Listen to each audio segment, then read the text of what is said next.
Linksys router red light issue fix.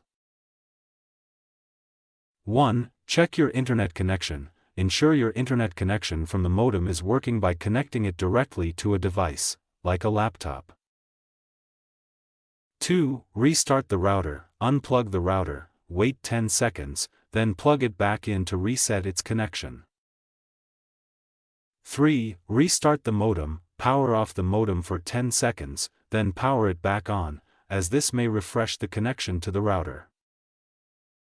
4. Check the Ethernet cable. Verify that the Ethernet cable between the modem and router is securely connected and undamaged.